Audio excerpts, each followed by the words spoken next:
Live from the WGBH studios in Boston, candidates John Connolly and Marty Walsh square off in an election 2013 debate. Moderating tonight's event, WGBH's Jim Braude and Margery Eagan. Good evening and welcome to our audience here in the studio and to everyone who's watching or listening at home. For the next hour, we'll be leading the candidates in a freewheeling and hopefully lively conversation about the issues facing Boston.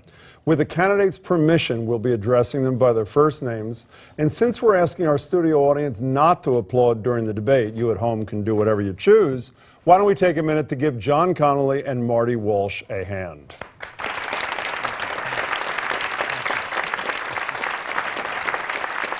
Gentlemen, thank you. Margery, it's all yours. Marty, over the weekend, an outside union group, which has spent more than $500,000 to support your candidacy, sent out this flyer right there, slamming John Connolly as a son of privilege and praising you as the son of immigrants who had a struggle growing up. And I know you've denounced these attacks, but the theme that your struggles will make you a better mayor of Boston is something you've embraced, and the implication is that John Connolly hasn't struggled enough to run the city of Boston. So is that what you think? No, I mean, as far as my struggles, they've given me second chances in my life. I've had two of them, or more than two in some cases, and it's given me the real-life experience to be able to identify with the people of the city of Boston. They're struggling in neighborhoods, and I've based my whole career as a legislator around that, and I've been very proud of the work that I've done, and the fact that I've had that second chance at life, particularly around the addiction, being sober, has given me inner strength. On that piece right there, when I heard that piece went out, I was very upset about it. I immediately put out a statement to the people doing it and asked them to stop. I actually called John. John's my friend, left him a message. John's my friend. We've been friends for a long time, and I don't do campaigning like that. I never have, I never will, and I don't condone that piece. But you know that another flyer very similar to trashing John Connolly came out again today, so can we expect that there's going to be 2 more weeks of these flyers and then you're going to apologize? No, I'm not. I hope it doesn't happen. I've told the people who are doing this to stop doing it. I've never engaged in this type of campaigning, and I never will engage in this type of campaigning, and you know, it's wrong, and you know, it's just something that I'm very upset about. I think there's a bigger issue here, which is Marty has premised his campaign on the notion that because he's a labor leader, he's going to be able to get labor leaders to do things they wouldn't normally do, and that they're going to listen to him. And yet there he is on Saturday saying, stop doing this. 2 more pieces of mail today. One of them from the Greater Boston Labor Council. Those are the exact group of people that you're going to be across the table from when you're mayor. They're not listening to you now. How are we going to know they'll listen to you when you're actually mayor? I certainly have a record of accomplishment by sitting down labor guys and negotiating contracts, as well as working on the Beacon Hill when it comes to pension reform and GIC and transportation. I've been able to sit down across from the table to keep these parties at the table and tell them the hard truths that sometimes they don't want to hear, but have been able to do it on many occasions. But how about John's point, Marty, that these are the people, the place from which you came, and something as minor as stop saying negative things about my opponent, and they are ignoring what you have to say. Again, you know, I put a clear statement out there, and I'm not happy about it. As I said earlier, I don't condone it and never have. But you've said repeatedly during this campaign that labor leaders are going to listen to you, that they're going to do what you want them to do because you've built these relationships and you can have a new relationship with them, and yet here you are telling them, stop with the nasty campaigning. 2 more pieces attacking me and attacking my family arrive in the mail today, and one of them by the very group of labor unions you're going to have to negotiate with. I don't understand how they're going to listen to you. It seems like they can't wait to get you at the table. John, obviously this charge has bothered you somewhat, that you are a son of privilege and he's the son of immigrants. You have talked, though, constantly about being a teacher. Your 3 years that you were a teacher. I know you've also been a lawyer, a corporate lawyer. I haven't heard you talk much about what you did as a corporate lawyer. Yeah. Well, I talk so much about being a teacher because it's the most impactful experience of my life. When you go into the classroom every day with young people who are facing that achievement gap and you see the challenges that young people face, that stays with you. And you realize that you got to make big changes in our schools if they're going to work for our children because they're facing such tremendous challenges. As far as being a lawyer goes, hey, I'm proud of how hard I worked to get through law school and to become a lawyer. I made pro bono work a regular part of my practice. But for the past few years, the vast majority of my time, the bulk of it's been spent on trying to be the best city councilor I can be. But one of the things that was on your website, and this is a quote from your website, we represent a large property management firm in its tenant disputes and have obtained numerous judgments in Boston Housing Court and various district courts throughout Massachusetts. So does this mean that your firm has helped evict people from their homes? So I didn't do that type of practice. That's not what I did. But that's your firm. Your partners? So certainly I think my partners have represented landlords in disputes and have done that piece. I think they've also worked for tenants as well, but my practice was working with small businesses and, quite frankly, helping to try and create jobs. You concerned, though, that it's a small firm. How many people involved in the firm? So I'm not in the firm anymore. But how many people are in the firm that that website is attached to? At the time when I was in the firm, so there were 3 partners. I was one of 3 partners, and we one, had about 3 employees. And some of them may have been evicting tenants, even if you weren't. I mean, do you take any responsibility for that, John? Well, I think it all goes to the nature of these disputes, and everybody is represented under our legal system. And we took those clients, but we also had a practice where we did a lot of pro bono work, tried to make a difference for people out there. And in my practice personally, I was working with businesses, small businesses, trying to get them up and running, businesses that were going to employ people and make a difference in people's lives. Does that trouble you at all, Marty, or no? Well, for the last 16 years, my life's been an open book, whether it's been as a legislator or when I took over the building trades. Everything is out. We have to report it all. I'd like to ask John if he would open up his law practice for the last 12 years and put the same thing as clients on the table that my life is. Everything in my life is out on the table. I don't have a heck of a lot to hide here. I don't have anything to hide on this. If we go back and we look at our income over the last few years, in 2002, right? But let's start with the most recent year, probably the most relevant. I made $3,500 as an attorney because I was spending my time focused on being the best city councilor I could. Marty, you took 3/4 of your income from labor unions in your leadership roles, and then you're up at the State House filing legislation that could have badly damaged the fiscal health of the city of Boston. Actually, John, and you're saying you're going to do the question same I asked. thing. Let's move on if we can, gentlemen. I want to focus with both of you about what some call 2 Bostons. And we'll start with you, John, if we can, please. 6 years ago this month, 13-year-old Stephen Odom was gunned down in Dorchester. Here's what his mother, Kim Odom, said to the New York Times when she was watching police response to the marathon bombings. Quote, "I can remember sitting on my couch and thinking to myself, wow, did they do this the night that my son was killed?" What do you say to Kim Odom and other mothers who can't afford to bury their children when they turn on the TV and they see tens of millions of dollars being raised for the terrific One Fund, in great part because of the mayor of the city of Boston? What do you say to them? Are there 2 Bostons, and what are you going to do about it if there are? There are 2 Bostons, and I want to bridge them together, and I want to end that divide. I think it starts by listening to survivors, and I've spent a lot of time with Kim Odom, and I've spent a lot of time with other survivors out there. I believe this is all connected. The violence on Boylston Street is connected to the death of Mibsam Wiggins in a Walgreens parking lot in broad daylight. He grew up in a home with a woman, Barbara Williams, a dear friend of mine. Her daughter, Danae, goes to school with my daughter, Claire. They're best friends. And if we choose to see that we're all connected in this city, then we can have a collective action to end violence. And when we turn away and don't see that we're all connected in this city, then we just allow it to be perpetuated. I think it's about a public health strategy as much as it is law enforcement. What is the public, an additional listing, what is the public health strategy you'd embrace, John? Well, I can tell you, I sat with gang leaders just last week, and these were the leaders of 4 gangs, and it was a deeply impacting meeting for me. It really changed the way I looked at things, listening to these young men who have 1 foot in a gang and 1 foot desperately trying to get out. And what you come to see is that they don't really want to be there. They want to be out, but they get trapped in this life. And they're saying, if we can create better opportunities. Every one of them said to me, you've got to get to young people earlier on. This is why I've focused so much on what we do in the middle school level and how we connect social and emotional health support services there. What do you say to the Kim Odoms and to the other mothers that can't even afford to bury their kid when they see this wonderful outpouring of support for the victims of the marathon bombings, Marty? I mean, when you read about violence in the paper in Boston, what happens is we too often turn the page, and it happens every single day. What happened Marathon Monday as well was a terrible, terrible tragedy for our city, and the outrage over that incident should be happening also in our neighborhoods. Parents are burying too many young people. A mother shouldn't worry about their son or daughter not coming home when they walk out the door. And I've spent time in my career working with gang members, not the other day, but long-term sitting with gang members and talking about what the solutions might be. And it goes back to two things. One is education, opportunity, and dealing with trauma in our neighborhoods.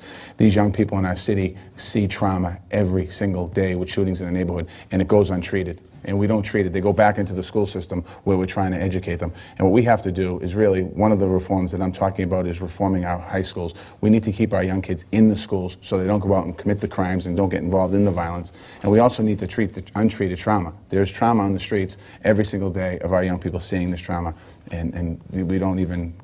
Either of you have a gun strategy. I mean, we have strong gun laws in Massachusetts, weak gun laws to our north, weak gun laws on the national level. What do you do in the interim while you're doing your listening and what you described, Marty Walsh? What do you do to get guns out of the hands of people in these communities around the city? I think the first thing we have to do is go down to Washington, D.C. and make sure that they pass the national gun law. I mean, that's something that's embarrassing that they can't sit at the table. I mean, they can't sit at the table for anything right now, but we need to get them down there. But they can't even pass a modified background check. So what do you do here? One thing we have to do is President Obama came out with a ruling the other day to end the bullets and try and stop the bullets from hitting the streets. I think that's an important piece. I also co-sponsored legislation regarding guns of violent crimes and better tracking of guns here in the city of Boston. And I've supported Governor Patrick's legislation regarding tougher gun laws. Tougher gun laws, though, aren't going to solve the problem in the street. What we have to do is come up with a full comprehensive program and plan to work with the gang members in Boston. We have about 4,800 gang members in the city of Boston. We have about 300 shooters. We have to find out who they are, isolate them, and work with them to get the guns off the street. What do you do on the gun front, quickly, John, if you can, please? Three pieces. One is we've got to lobby to get those laws strengthened in the places around Massachusetts and down in D.C. That's a tough battle. Second piece is we need to make sure that we have a joint task force here working with across law enforcement to trace every gun and find out where did the gun come from. Number three, we need to reinstitute our gun buyback program. And I know there's a lot of data that says it has mixed results, but the one thing you know it does, it gets the community involved in getting the guns off the streets, and that's where it's got to happen. You know, education obviously is a big thing, fixing the Boston public schools. Voters have to figure out which of you gentlemen they think is better at fixing the schools. You agree on a lot, though. You know, you both agree on the longer school days, early childhood education. You both like charter schools. So start with you, Marty. You just mentioned some things involving the high schools and dealing with trauma, but explain to people why your program to fix the schools, and give me one or two examples, if you could, is better than John Connolly's. I think the first one, we have to make changes in the collective bargaining agreement to be able to transform our level 3 schools in the city of Boston. We dealt with that in legislation in 2010 that couldn't be done at the negotiating table with the city and the teachers union. And I was able to vote and work on legislation that actually made changes so we could take our level 4 schools in Boston and turn them around. And some of those schools went from level 4 to level 1. What do you mean change the collective bargaining to help the level 3 schools? To be able to move teachers in and out of schools, to give the superintendent the ability to be able to make changes in there. The superintendent can make changes right now when it comes to principals, but actually make changes with some teachers so we can have specialty in there. It wasn't a popular vote. My friends in labor weren't happy with me, but it was a vote. It was the right vote. It was about the kids. I think that's the first piece we have to do. The second thing we have to do is make sure, as we continue to move forward, to get those changes right now. And as mayor of the city of Boston, I intend on sitting down with the teachers union right off the bat to get those changes, to open the contract. We're currently in the middle of a contract as we speak, and we can wait 2 years, but it's not going to happen. I'm going to sit down with them and ask for those changes now, and if we don't get those changes at the table, then I'm going to go up to Beacon Hill and work with the legislature to make the changes we need so we can move our schools forward. This is part of your big theme, that because you've been a labor guy, that it's going to be easier for you to negotiate with labor. Well, in that case, you know, I know there was a difficult discussion to get to that point. It was a difficult discussion to get to longer school days, and we have the ability through the legislature to make the changes. But being out of labor, we'll be able to work on this together. I would much prefer sitting down with the teachers and working in partnership rather than adversarial position. I'm not drawing a line in the sand, and that's what my opponent has said a few times, we're going to draw a line in the sand. That's not how we get change. We get change by sitting down and having a good, healthy conversation and demanding the changes we need. I wanted to ask you about the teachers union in a second, John, but first, tell me why you think your reforms to the Boston schools will be more effective than Marty Walsh's. It's about a level of commitment and leading on this issue. I built my campaign around trying to change these schools, but it's deeper than that for me. I drop my daughter at a Boston public school every day. Claire goes to the Trotter School on Humboldt Ave in Roxbury. I'm a teacher, a former teacher. I've taught children from every neighborhood in Boston. This is, for me, my passion, and I have been in this fight. I commend Marty on his achievement gap vote, but he hasn't been in this battle the way I have. I took on school assignment, the issue that they said no politician should go near. I took on the teacher's contract in a way that they said no politician should go, and Marty talks about it as adversarial. That's not what I did. I brought parents to the table because they're never heard in these teachers' contract negotiations. I brought students to the table. You know what? They're not allowed in the negotiation sessions. That's just union leaders and the city going behind closed doors. And it's our parents and kids who are going to be most impacted. We gave them one of the shortest school days in America. And Marty, I'm glad that you think you're going to be able to have this special dialogue with them. But at the end of the day, Marty said that he would have voted for this last contract. And this last contract robs our kids of learning time, robs them of arts and music, robs them of the ability to get the education they deserve. And sometimes a leader needs to stand up and say, that's not okay. And that's what I did. I was the only elected official in this city to take that contract on. But you know, Marty Walsh has a point, doesn't he, when he says, you joked yourself when you go to these BTU meetings, the Boston Teachers Union meetings, you're not the most popular guy in the room, John. So how will you be able to make these reforms when the teachers union you've got to make the reforms with is not that crazy about I may be the only elected official in the city who can get the reforms that we need. Nobody else has been able to do it here. And the fact is, it's because the teachers union knows that the people on the other end of the table aren't going to be willing to use every tool at their disposal. My door is always open. I'm always engaged in dialogue, and I talk to the teachers union all the time. But at the end of this, you got to go to the table and you got to stand firm, and you got to know that we've got to get what's best for Boston's children. And too often in Boston politics, we have that sort of get along attitude, go along, get along attitude that ends up cheating our children of the education they deserve. You know, I want to quote to you guys, you gentlemen, I should say, excuse me, not you guys, you gentlemen, something that Tom Menino said in 1996, his State of the City speech. He told residents to, quote, judge me harshly, unquote, if his overhaul of the schools has failed. So should he be judged harshly in 2013? And if he shouldn't be, given tight money, why would you be able to do any better at school reforms than Tom Menino? Well, first of all, I think in the last several years, the mayor has done a lot of good stuff in the city of Boston and turning our schools around. We certainly have a better school system today than we certainly have in the last 10 years, and we're continue moving in that direction. One thing that we can do as a legislator now, what I would do is work with my partners to get additional funding to the city of Boston for education money. I think, and we've been able to increase education money over the last 16 years up on Beacon Hill.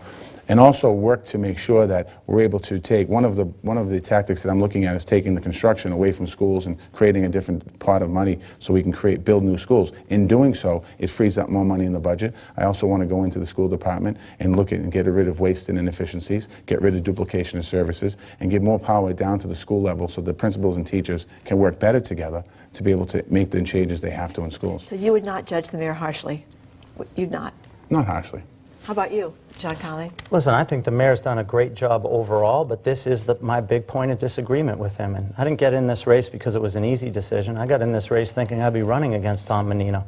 I'm someone who's tried to be an independent leader with a progressive vision, someone who's willing to make hard decisions and take on tough battles. And I didn't feel that our schools were functioning nearly well enough. And I took it on as a city councilor, and I took on the battles you're not supposed to take on. And I want to do it as mayor, because if we really want to make these schools work, it's going to take someone who's going to be willing to make hard decisions and take on tough battles. What hard decision has Marty Walsh not made on Beacon Hill that would have helped the Boston schools? Are there any? It's taking on the battles is the key, and it's when school assignment reform is going on, getting out there, rolling up your sleeves, working with parents, meeting parents across this city, pulling them in, and forging a plan that says we don't have to get trapped in the old debate.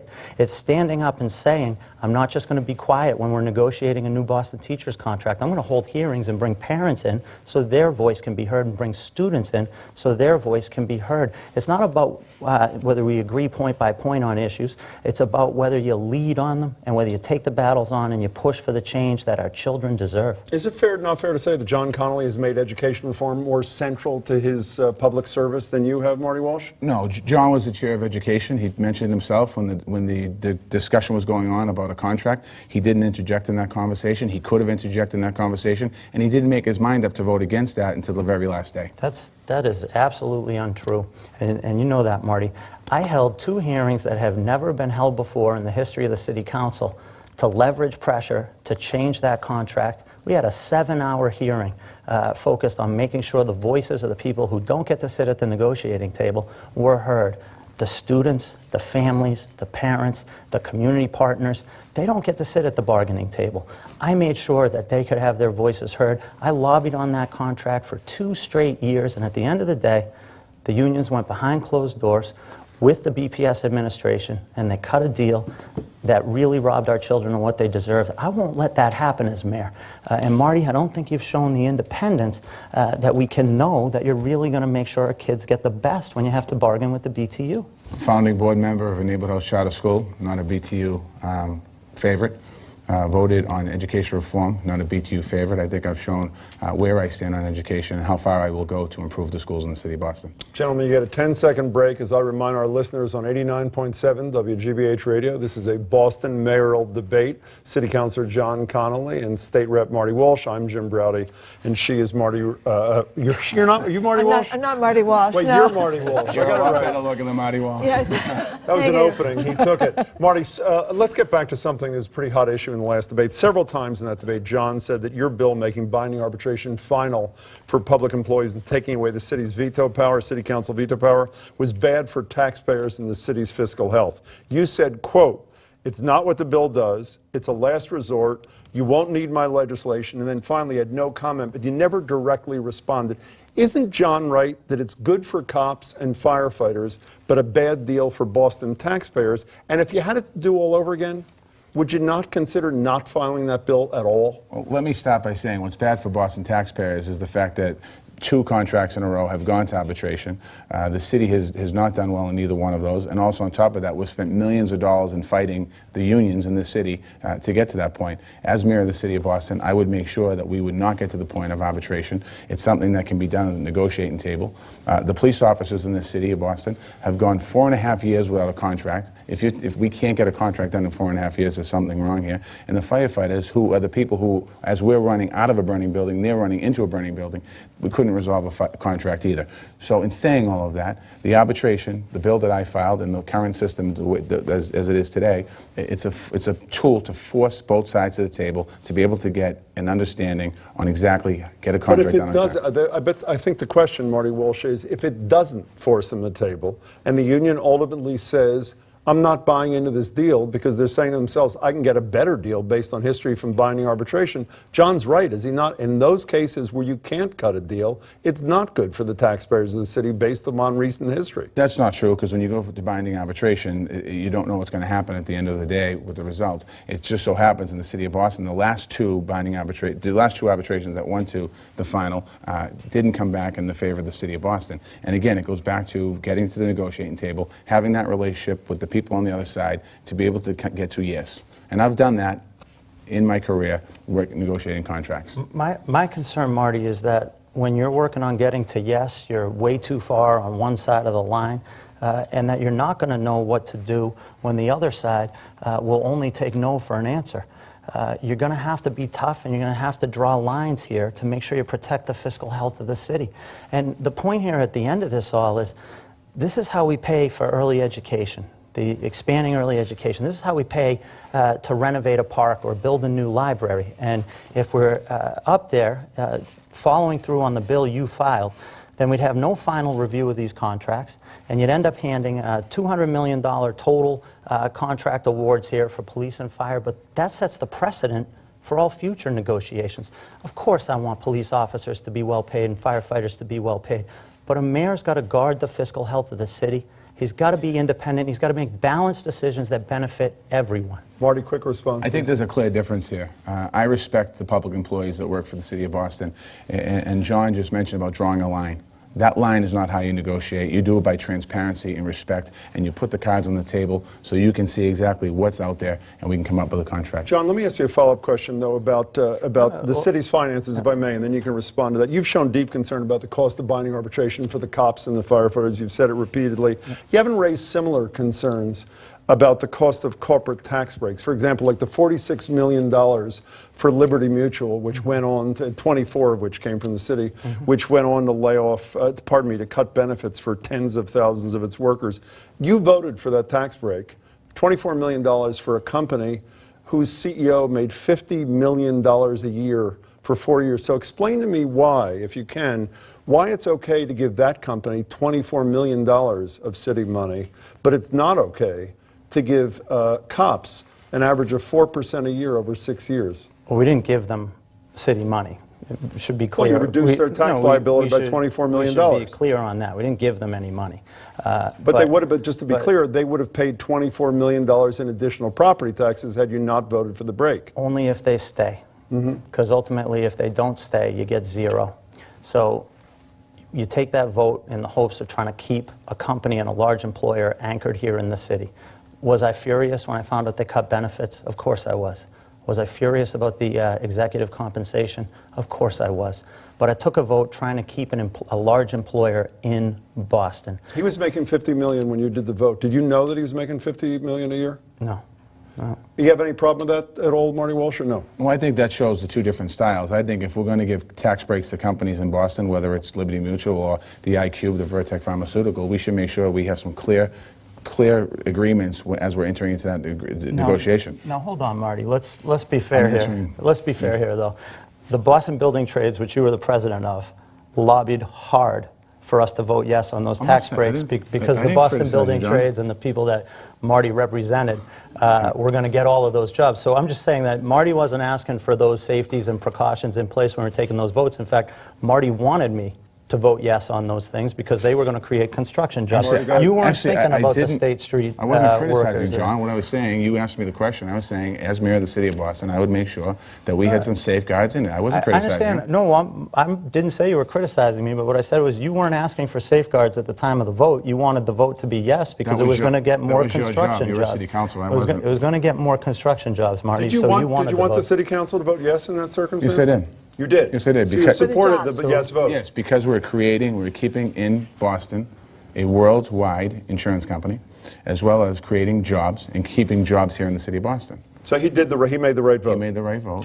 Okay, let's talk about one other thing. You both talked about the Boston Redevelopment Authority quite a bit, and I know you have different positions on reorganization. They cut a $7.3 million deal. I know it's a bad time to talk about the Red Sox in any other than a positive way. I have a Red but Sox I'll do tie it on it in case you We noticed you Oh, we did, didn't yes. notice. Very nice. $7.3 million deal, essentially to use city streets around Fenway forever, which the Boston Finance Commission called, quote, financially irresponsible. Would that deal, starting with you, Marty, would that deal have been approved in a Walsh administration? Well, let's start with that, if you would. Absolutely not. Why not? Because it's not a good deal for the city of Boston, and long term, it's even worse deal for the city of Boston. I think we could have capitalized even greater by putting that out to open bid to allow other people to bid on it. The Red Sox do a great service to our city. We're all excited about the Red Sox, and we hope they win the World Series. However, that's a public entity, a public street, and I feel that it was the wrong way to go. How about you, John Connolly? Nope, and this goes to the whole point around transparency in the BRA. We lack that transparency entirely. We don't get community input the way we should. We have preordained conclusions before we actually go through process and make these votes happen. You know, I want to ask you guys about the school bus strike as well. You both condemned when the bus drivers left these little kids out in the street, wildcat strike with no notice. But is all you can do when you're the mayor say it's terrible after the fact? I mean, is there anything before the fact you can do to prevent, start with you, John, to prevent this bus strike? Well, I think that you always have to be engaged in dialogue and talking through issues that you have, whether it's dealing on the labor front or any front, whether you're dealing with outside, with community groups, whatever it is. You always have to be engaged in dialogue. And look, I've collaborated, always first. I try to collaborate, whether it's teaming up with Ayanna Pressley to get comprehensive sex and health ed passed in our schools, teaming up with a number of legislators on a school assignment reform plan. I always look to collaborate and to listen and to make sure we're working through problems. What I find so objectionable about the school bus drivers here was our children were used as pawns. Right. And that's not okay. So, but is there nothing else you can do besides talk about it? I mean, how about you, Marty? I mean, this, to me and to people that are mostly pro-union, thought this was just crazy. Well, first of all, Mayor Menino took the right action the first day. Yep. He was angry. I think we're all angry at the fact that the buses went on a wildcat strike. They have a contract They're in the middle of their contract. They have to live to the terms of that agreement. And the fact that these bus drivers decided not to go out and pick up the kids and take them to school that day was completely wrong. And what I said that night, I was on the radio, if I were mayor of the city of Boston and they sat out again or another day, I would move to fire them. Now, you can't fire them directly because we have a contract. It's a bus contract that we have with the city. They're not city employees. But I would sit down with the parent company to say that you replace these drivers if they do this again. We should know there was a threat earlier this week. It didn't happen. They weren't going to show up yet again this week. So should the contractor be fired? I believe if they strike again in that form and put our children in jeopardy, then we need to look at replacing the drivers right away and doing everything we can to take the swiftest, most severe action in that case. I just don't think we cannot have our children's safety and health put in jeopardy.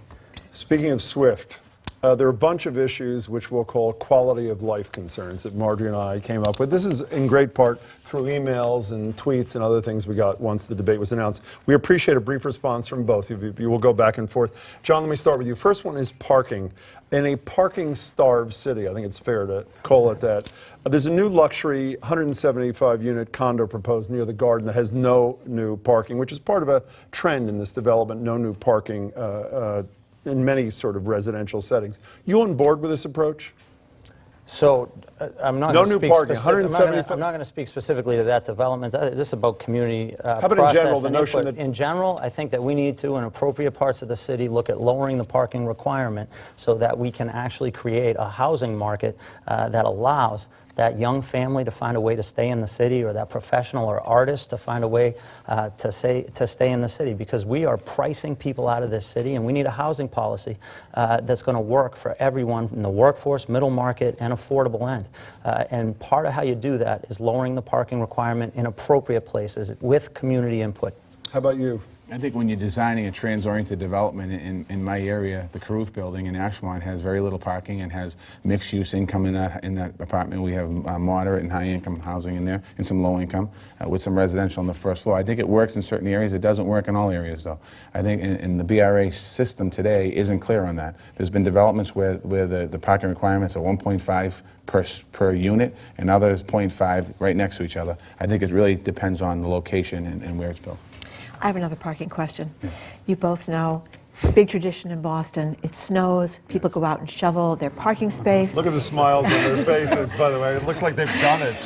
Well, this is one of my favorite questions of the night. And you put out an old chair, or you put out, you know, an old toilet, or you put out a kitchen sink. To hold the thing. You can put a cone out, too. A cone. You can do the Works. cone. I've Cone seen works. lots of things, especially in South Boston. So, as mayor, do you think this is okay, or is there a limit? Can you leave it for a day, 2 days, a week? What do you think about the toilet holding the parking space, John Connolly? I would be fine if Marty goes first. Okay. Well, you know. I'll say, no, listen, 24 hours. 24 hours? 24-hour rule. Okay. I'm okay with that. Okay.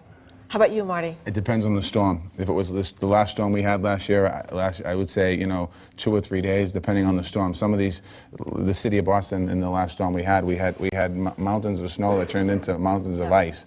And you know, when people are out there working hard, and we had, you know, 4 or 5 feet of snow on certain sides of the street, it depends on the snowstorm. Now, I'd like to know, do you gentlemen have driveways? I grew up not having one, but I have one now, which is unbelievable. Do you have a driveway?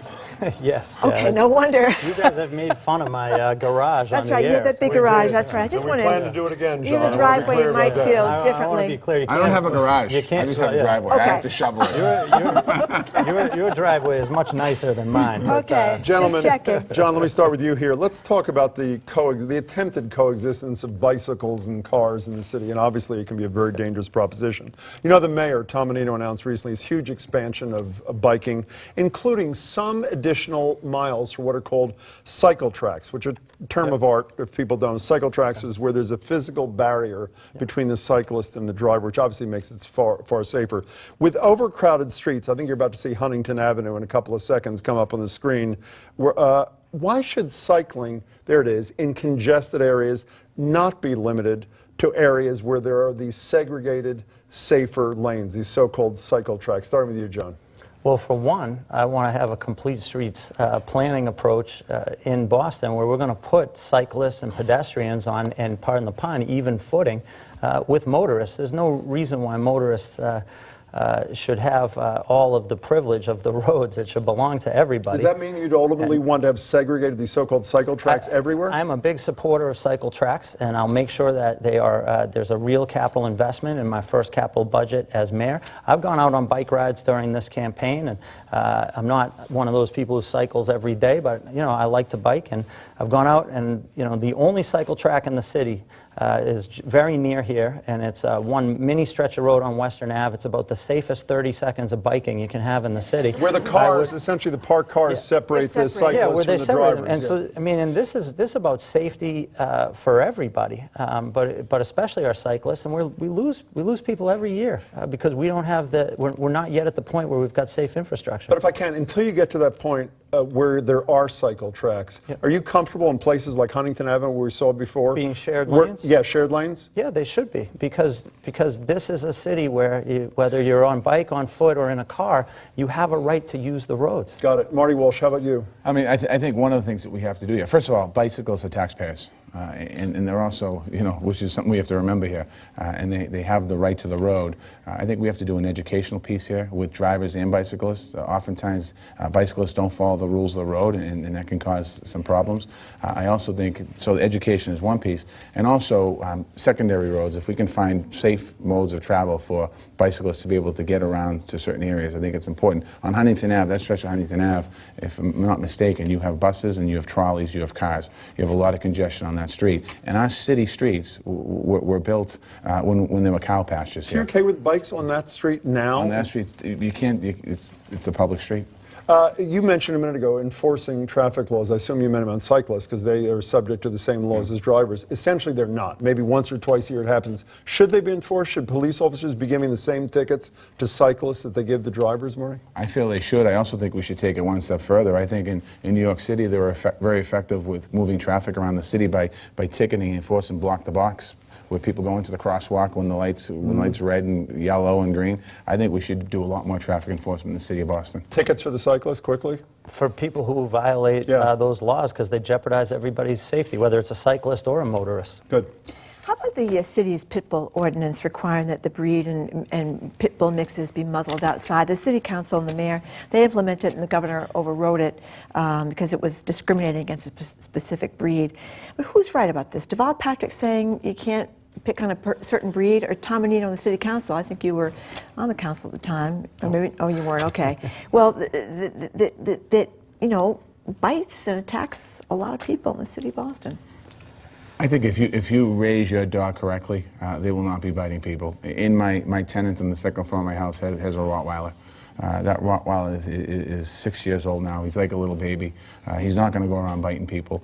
And I think if people raise dogs, I think what we have to do is enforce laws on people that abuse their dogs. And that's something that doesn't happen enough in the city of Boston or in this state. And I think we have to look at that.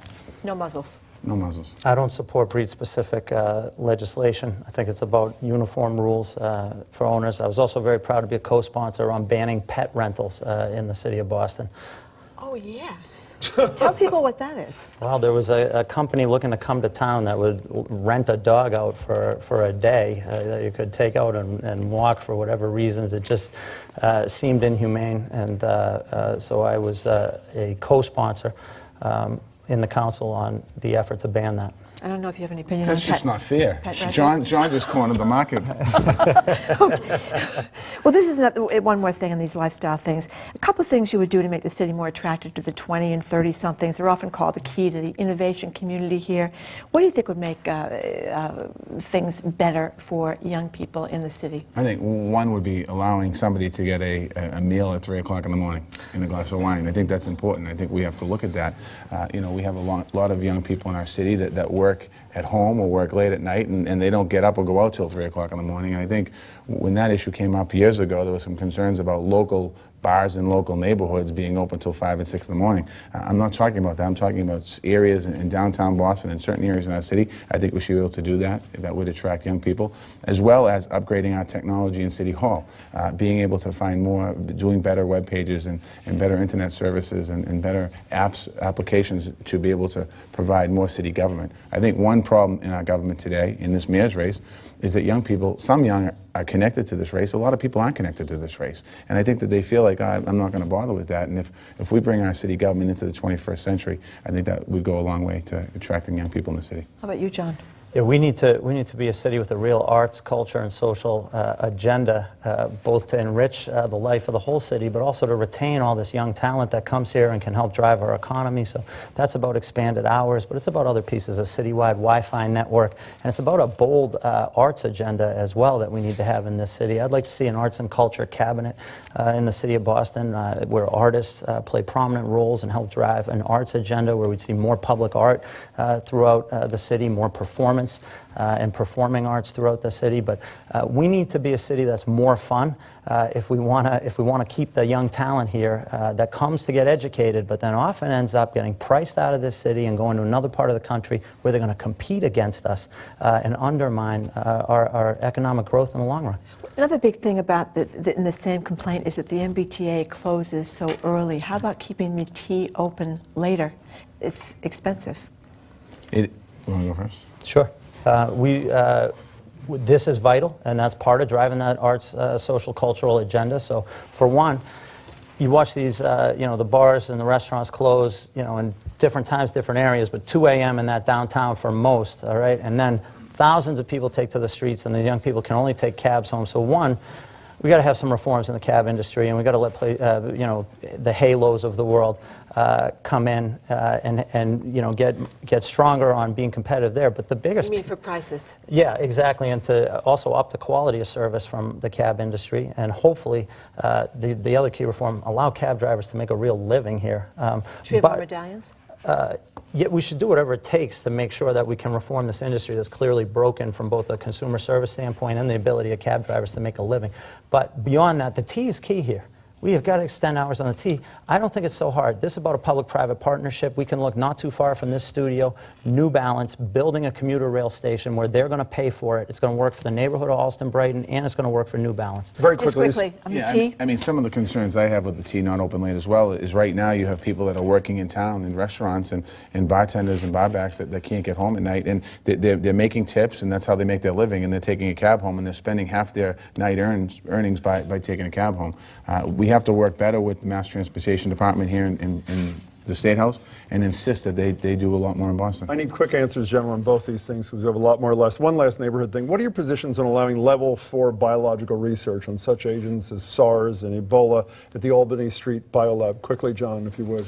I want to make sure it's safe, and I respect that we have to go through this full community process and all of the lawsuits, as does Boston University, but I do view it potentially with the right safety plan as an opportunity for groundbreaking research that can change the world. How about you, Marty? I have some real concerns with going to level 4, just for the safety factor. Brevity, I asked for and I got. By the way, again, just a reminder to our listeners on 89.7 WGBH Radio, this is a Boston mayoral debate. I hope you figured that out. I am Jim Braude.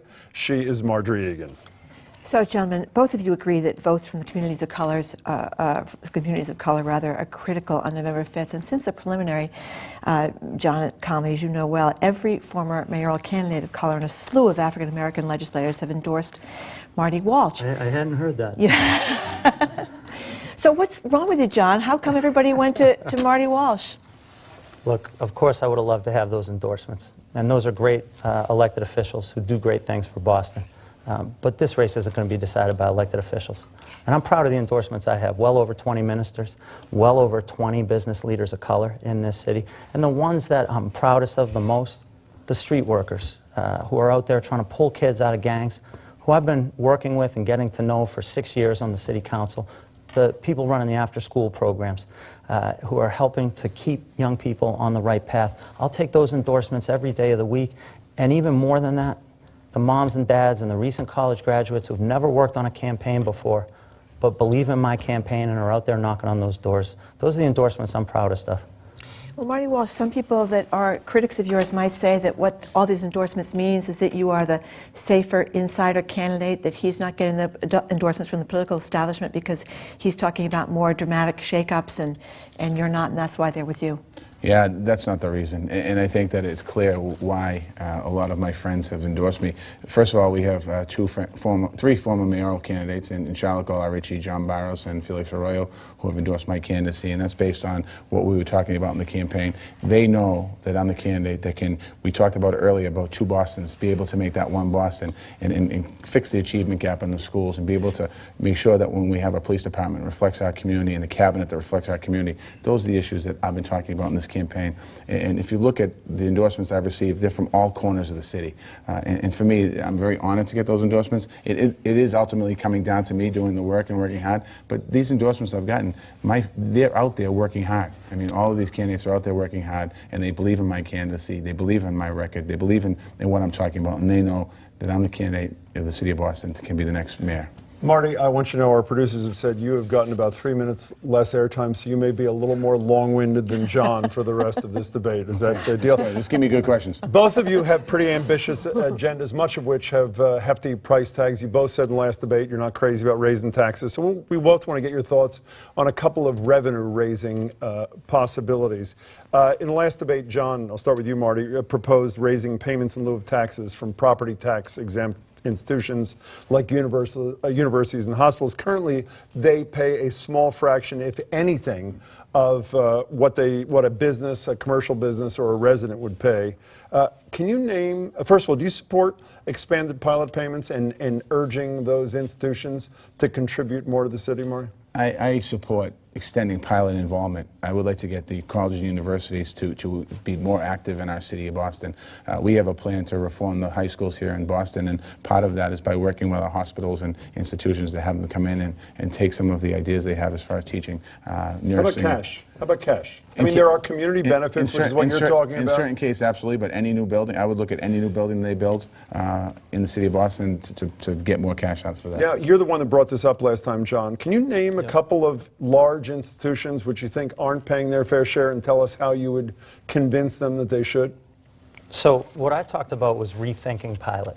I didn't talk about raising that piece. I want to rethink it because it doesn't work, because we have some institutions that don't pay their fair share. But what I want to do is find a way to go to the institutions and talk to them about getting capital infrastructure investment, because too often these are just cash payments that go into the city general fund or up to the BRA, and good luck figuring out what happens once that goes down. But what I want to see is we go to the university and say, we want you to build more bike infrastructure around your campus. That's going to benefit the neighborhood. That's going to benefit the students and the faculty who are going to get there that way. Let me talk about two revenue pieces on this. Community Preservation Act would be a great way to help address jobs and housing, and also social impact bonds that we could look at as a way to try and finance some real efforts on serious issues around violence in the city or around any number of issues. Let's talk about another option that has been proposed by some people. Other than Washington, D.C., Marty, there is no community in America that swells more during the day as a percentage of its population than Boston, meaning commuters come in. They use our roads.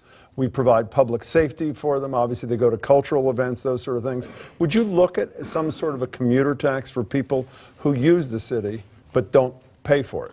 No, I'm not in favor of commuter tax. Why not? It's not a fair way to raise revenue here. The way we're going to raise revenue is by creating more industry in the city of Boston.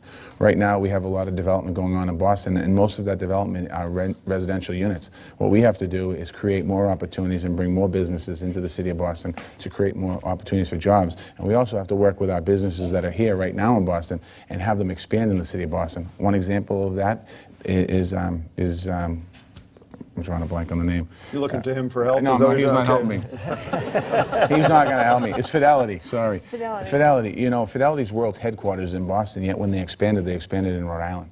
And we have to have better communication with companies in our own city, so when they expand in the city of Boston. We have Verizon right now, who has 500 call center jobs in downtown Boston, and they're talking about moving those jobs out. We need to capitalize on that and make sure those jobs don't leave the city of Boston, and we can bring jobs like that to neighborhoods. How about a commuter tax, or a more euphemistic term, urging people, asking people who commute into the city to pay their fair share? I don't think that that's the way to go. Everybody who comes in this city uses it and hopefully makes it better, and our drivers and our economic engine. What I would like to see, though, is for Beacon Hill to do better by the city. Whether it's the deep local aid cuts that we've had year after year, or the fact that our revenue powers are so restricted that it makes us overly reliant on the property tax, and that leads to a senior in one of our neighborhoods where our multifamilies have been totally condoized, and we drive the value of her home up, and she's paying astronomical taxes because in the city we're overly reliant on the property tax because Beacon Hill hasn't given us the freedom we need. You work on Beacon Hill. How about it, Marty? Let me just respond to that for a second here. You know, in my plan for education, we talk about expanding and building new schools, and by leveraging the school building authority. And the city of Boston has only done that twice in 13 years, and they've left $1 billion on the table, both the city council and city government, where they could have gone up to Beacon Hill and they could have leveraged and built new schools in the city of Boston and get a 75% reimbursement. That's ways of leveraging money on Beacon Hill, and so. Let me ask you both. There were recent reports that up to 60% of fire department calls were medical or service related, and only 8% were about fires. Former mayoral candidate Bill Walzak, when he was running for mayor, proposed reducing firehouses and staffing. And I'm wondering if that's something you might consider. I'm not going to look at that right now. What I plan on doing when I become mayor of the city of Boston is doing an evaluation of all the city services, which the fire department will be an independent study, and we will look at the runs the firehouses make. I don't want to be the mayor that's responsible for closing a firehouse and then having something terrible happen. A lot of the precautions that we've done have reduced the numbers of fires, which is fabulous. But again, I'm not going to put the public safety risk out there. How about you, John? I'd have an independent commission, an outside group, perform that analysis, but I would also err on the side of caution, as Marty does here. This is about safety first, and that's what we have to be looking at. One other thing, quickly, Caesars Entertainment is no longer going to be involved in the Suffolk Downs casino, if there is a casino there. So how are people supposed to be able to vote in East Boston on this? It's 2 weeks away. They don't know who's going to run the place. How can they vote? Well, I believe Caesar's Palace was a partner. I believe only a 4% partner in this. When the legislation was put together, the Gaming Commission was established so they could find out if there was problems with applications, and they did their job. There is a host agreement negotiated, and the vote can still move on forward and allow the people of East Boston whether or not they want the vote. And I also believe that there's ballots have been mailed out, absentee ballots, so I don't know how at this point we can actually stop the vote, because I'm assuming on that absentee ballot is the question of the gaming. You think it's okay for them to vote not knowing who's going to run the place? I think it's a deeply troubling development, and the people of East Boston will make their judgment about whether it can go forward or not, but they are voting on the agreement. And so presumably if they accept it, they're saying they believe another partner is going to step into it. But my guess is, because this is a real disturbing development, that they're going to look very skeptically at it. In light of the current events, with Caesars dropping out or being urged to drop out, how would you urge the people in East Boston to vote, Marty? I'm going to completely leave it up to the people of East Boston, and that's why I've been consistent on this issue, is allowing an East Boston vote only. I don't live in East Boston. People look to leadership. You want to be their leader, you want to be their mayor. I assume they'd like to know what the mayor for the next 4 years would think about a casino in his city. The mayor for the next 4 years will support whatever the people of East Boston decide. How about you, John? No one in East Boston asked me what I thought. They wanted to make sure they had a vote. They were going to be most impacted, and that they could have a vote and decide what would be best for their neighborhood. I believe that they'll make the right choice, whatever it is.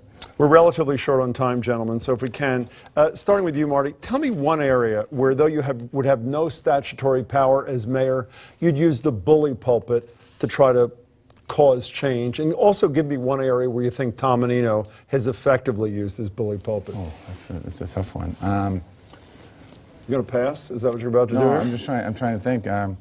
I think one of the ways I'd use the bully pulpit is to go down to Washington, D.C.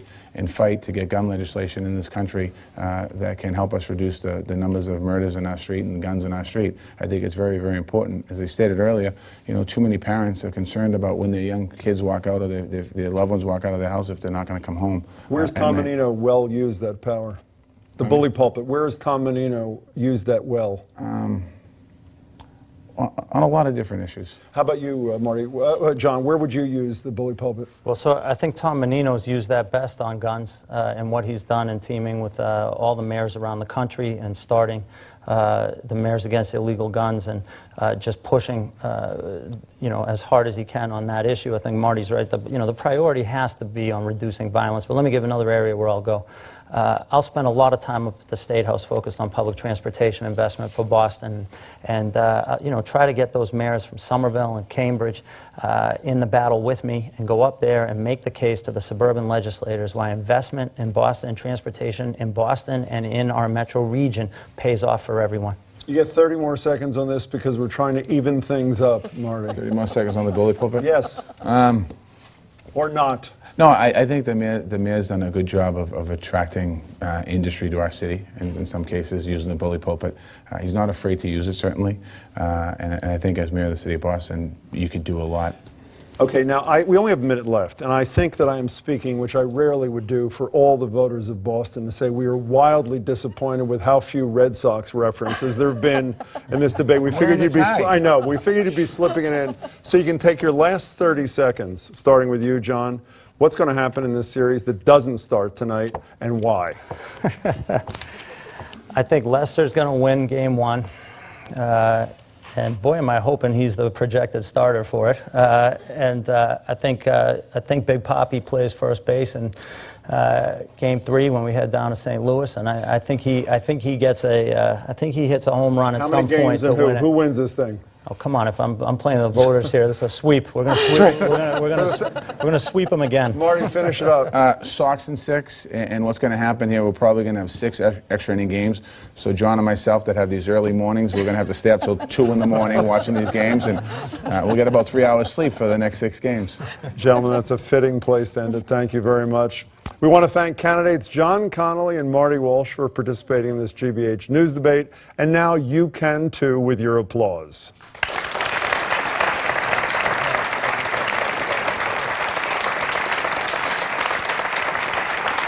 We also want to thank Emerson College for its help and support, and thank you to our audience, both here and at home. 1 week from tonight, WGBH will be broadcasting the final debate between the candidates, and we certainly hope you will tune in for that. And remember, and we hope you do, election night is Tuesday, November 5th. That's 2 weeks from tonight.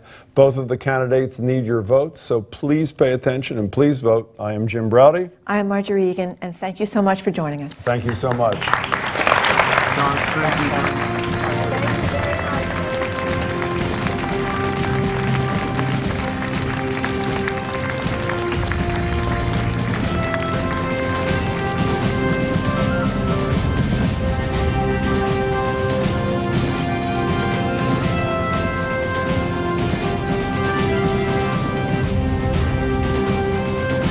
I've spent much of my life searching for the stories of the African American people. I've always wanted to tell their history, 5 centuries in the making. Are you prepared to take the oath, Senator? I am.